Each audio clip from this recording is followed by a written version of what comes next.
चलिए आगे बढ़ते हैं। 1 जून को होने वाली वोटिंग के पहले पूर्व प्रधानमंत्री मनमोहन सिंह ने पंजाब के लोगों के नाम एक चिट्ठी लिखी है, जिसमें उन्होंने मोदी सरकार के कई फैसलों की निंदा की।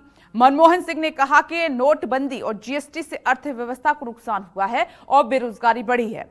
मनमोहन सिंह ने आरोप यह भी लगाया कि पीएम मोदी ने पंजाब और पंजाबियत का अपमान किया है और हेट स्पीच देकर प्रधानमंत्री पद की गरिमा गिराई है।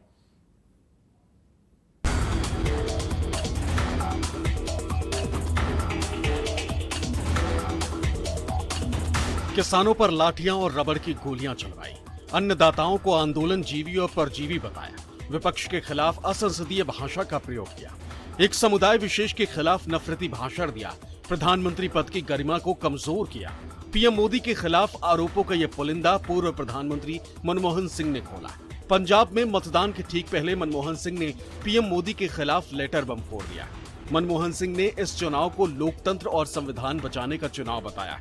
पंजाब के लोगों के नाम अपनी चिट्ठी में मनमोहन सिंह ने लिखा, मेरे प्यारे साथी नागरिकों, भारत एक महत्वपूर्ण मोड़ पर खड़ा है। अंतिम चरण के मतदान में हमारे पास लोकतंत्र और हमारे संविधान को सुरक्षित रखने का, एक निरंकुश शासन को खत्म करने का एक अंतिम मौका है। पंजाब और पंजाबी योद्धा हैं। हम अपने बलिदान की भावना के लिए जाने जाते हैं। हमारा सद्भाव, सौहार्द और लोकतांत्रिक व्यवस्था में सहज विश्वास हमारे महान राष्ट्र की रक्षा कर सकता है।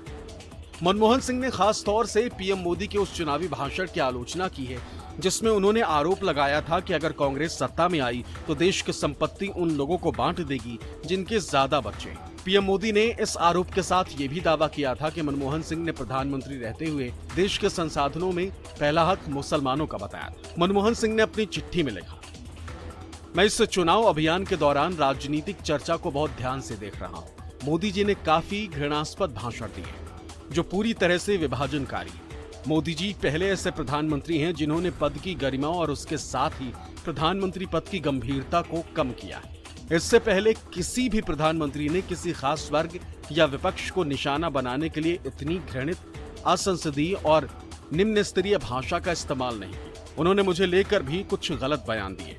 मैंने अपने जीवन में कभी भी एक समुदाय को दूसरे से अलग नहीं किया। यह भाजपा का विशेष अधिकार और आदत है। अपनी चिट्ठी में मनमोहन सिंह ने पीएम मोदी पर किसानों से वादा खिलाफी का इल्जाम लगाया तो उन पर पंजाब और पंजाबियत को बदनाम करने का इल्जाम भी जड़ दिया। मनमोहन सिंह ने लिखा, पिछले 10 साल में भाजपा सरकार ने पंजाब और पंजाबियत को बदनाम करने में कोई कसर नहीं छोड़ी। पंजाब के 750 किसान शहीद हुए हैं। किसान लगातार महीनों तक दिल्ली की सीमाओं पर इंतजार करते रहे। इन पर सरकार ने हमले कराए।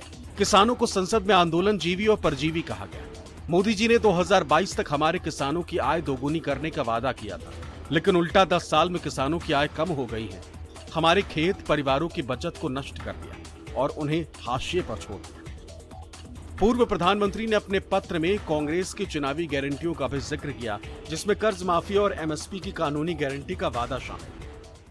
जब सोनिया गांधी जी चेयरपर्सन थी और मनमोहन सिंह जी जब हमारे प्राइम मिनिस्टर थे, बहुत सी गरीबों के लिए हमने स्कीम लाए।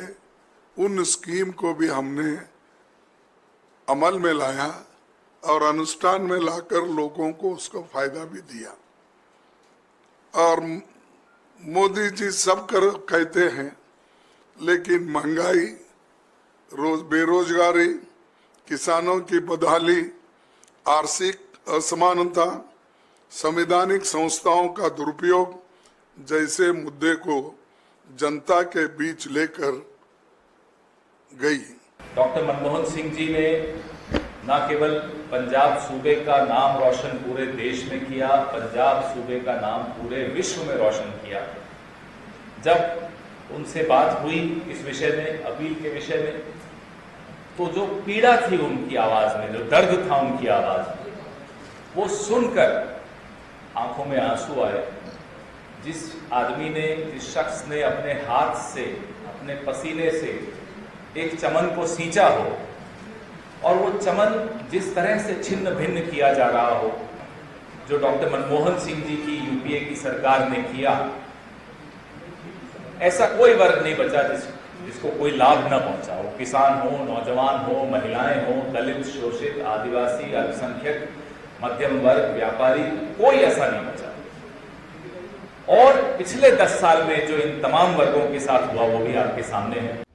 जाने माने अर्थशास्त्रियों में शुमार डॉक्टर मनमोहन सिंह ने अपनी चिट्ठी में मोदी सरकार की आर्थिक नीतियों पर भी सवाल उठाए, नोटबंदी और गलत तरीके से जीएसटी लागू करने की भी आलोचना की। Bureau report, news 24।